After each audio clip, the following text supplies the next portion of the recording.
Para ninguém dizer que não teve acesso a isso, e pode reproduzir de montão. As TVs estão ensinando abobrinha para o povo. O senhor tem algum documento para dizer que tem liderança evangélica envolvida com maçonaria? Sim, sim. No dia 18 de outubro, entreguei para os irmãos copiarem. Aí ele cita o nome de todas as lideranças evangélicas na maçonaria. Para mim, eu falei, mas por que você não foi abrir com o Bispo Macedo? Por que você não foi abrir com o Caio Fábio? Com o Fanini, com o Fausto Aguiar de Vasconcelos? Por que você não foi abrir com o Silas Malafaia, com o Guilhermino Cunha, com o José Wellington Bezerra, o presidente das Assembleias de Deus? Pedrosa, todos esses homens estão lá na maçonaria comigo. Ameaçado de morte, não foi pelo beira-mar, não. Ameaçado de morte por pastores. Pô, para com isso. Agora, o que tem isso a ver com cristianismo, com cristão? Meu Deus do céu, olha, cadê a câmera? Eu quero falar aqui direto para a câmera. As nossas lideranças evangélicas, o povo evangélico está sabendo quem está lá dentro. Vocês vão se pronunciar logo. Vocês sabem que está escrito lá para vocês. Ó, Senhor, eu fundei a religião, eu expulsei demônio, eu curei enfermo. Deus vai dizer para vocês, olha, apartai-vos de mim, maldito, para o fogo eterno preparado para o diabo e seus anjos. Vocês sabem que os bodes serão colocados à esquerda. Eles vão ser jogados no inferno. Não tem, a palavra de Deus é clara. Não vem com conversa fiada, dizer que não sabe, que lá o diabo se transfigura em figura de pessoas. Se você trouxer um satanista aqui entrevistar, ele vai dizer que o diabo dá dinheiro para ele, que curou ele de diversas doenças. Por quê? Isso é poder oculto. Nós estamos discutindo, isso existe. O anticristo, ele vai morrer e vai ressuscitar. Isso é impunidade, isso é injustiça. Olha aqui do lado o convite da Ku Klux Klan para uma noite evangelística.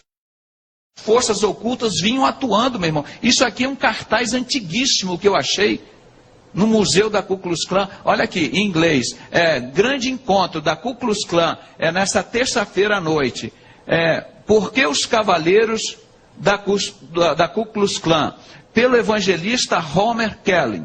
Entusiasta, comunidade, cantores, comunidade, dos livros evangélicos, bonitos números musicais. O Ku Klux Klan patrocinando o evangelho, meu irmão, matando os negros, fazendo tudo isso. É a mesma coisa que a maçonaria faz hoje. Faz tudo o que Hitler faz. É o mesmo sentimento do anticristo. Se você quiser saber, conhecer um pouco mais do anticristo, você estuda a vida do Hitler. Para ninguém dizer que não teve acesso a isso, e pode reproduzir de montão. As TVs estão ensinando abobrinha para o povo. O senhor tem algum documento para dizer que tem liderança evangélica envolvida com maçonaria? Sim, sim. No dia 18 de outubro de 2001, um ano depois que fui levado para o hospício como doido, o Stefan Saad, eu distribuí 3.500 livros, Maçonaria e Fé Cristã, de John Scott Horrell. Um desses livros caiu na mão do pastor Saad. Ele saiu da maçonaria em 95. Em 2005 eu fiz o primeiro encontro com o pastor Paulo Pimentel. O primeiro encontro com o pastor Paulo Pimentel, de ex-maçom, no apartamento de 2 quartos lá na Tijuca, que os irmãos me conheceram. Isso que é intrepidez e ousadia. Um homem sozinho, pequeno, nós fizemos. E o Saad esteve lá, pastor. Ele saiu da maçonaria e me entregou. Ameaçado de morte, não foi pelo beira-mar, não. Ameaçado de morte por pastores. Ele me procurou, eles estão querendo me matar. Eu socorri, como eu já socorri vários pastores.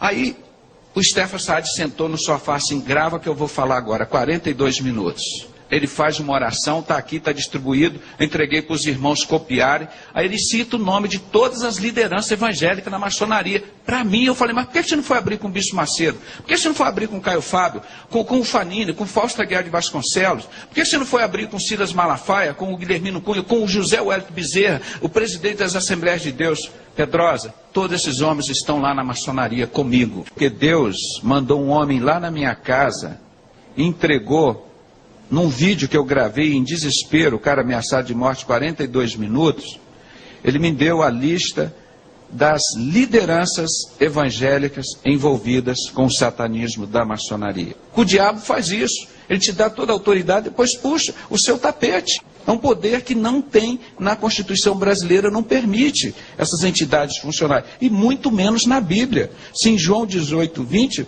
pastor Jesus disse, e respondendo-lhes Jesus disse, eu sempre ensinei nos templos e nas sinagogas, onde reúnem todos os judeus. E tudo falei abertamente. E nada disse em oculto. Como é que o cristão vai viver de ocultismo? Nós, como vemos uma criança lá quietinha num canto, você pode saber lá que ela está fazendo coisa errada. Não é? Então esse ocultismo não tem lugar no ministério, na igreja de Cristo. Forças ocultas por trás dos grandes acontecimentos históricos do Brasil. A revelação é deste médico. José Renato Pedrosa acusa a instituição de satanismo e diz que os maçons vêm manipulando a humanidade no decorrer da história. Os homens mais ricos da face da terra são os maçons. Porque Deus mandou um homem lá na minha casa e entregou, num vídeo que eu gravei em desespero, o cara ameaçado de morte 42 minutos, ele me deu a lista das lideranças evangélicas envolvidas com o satanismo da maçonaria. Pastores maçons. Segundo o testemunho do pastor Saad, ex-maçom grau 33 e guarda dos selos por 10 anos, gravado em 18 de dezembro de 2001, afirma que estes são maçons e pastores evangélicos. Vamos aos nomes. Silas Malafaia e familiares, pastor da Assembleia de Deus da Penha, Rio de Janeiro. Edir Macedo, bispo fundador e dono da Igreja Universal do Reino de Deus. Bispo Rodrigues, político da Igreja Universal, pediu demissão por envolvimento no mensalão e etc. Miguel Ângelo, apóstolo da Igreja Cristo Vive, Rio de Janeiro.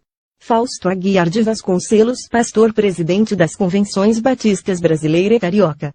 Nilson do Amaral Fanini, ex-pastor da PIB de Niterói e ex-presidente da Aliança Batista Mundial. Guilhermino Cunha, ex-pastor da Catedral Presbiteriana do Rio de Janeiro. Manuel Ferreira, juiz e pastor das Assembleias de Deus de Madureira, Rio de Janeiro.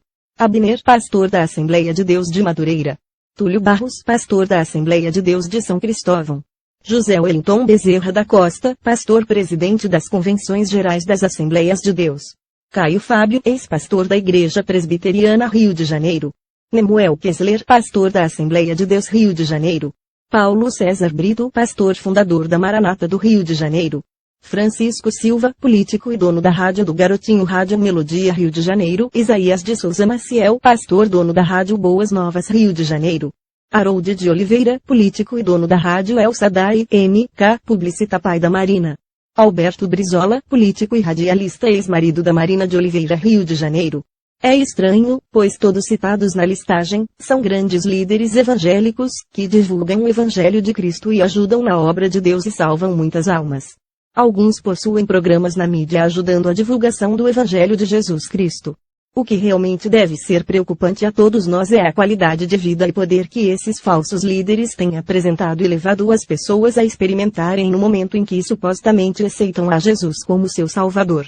Esses irmãos usurpam uma falsa liderança e se estabelecem líderes do povo Laodiceia. Vejam só comigo o que pode estar acontecendo. 40 mil pastores além de seus auxiliares, como presbíteros, evangelistas, diáconos, entre outros, estão manifestando quando oram pelos irmãos e pessoas necessitadas do Senhor e sua salvação, ou então quando dizem às pessoas irmãos que recebam o Espírito Santo de Deus e falem em línguas estranhas e profetizem.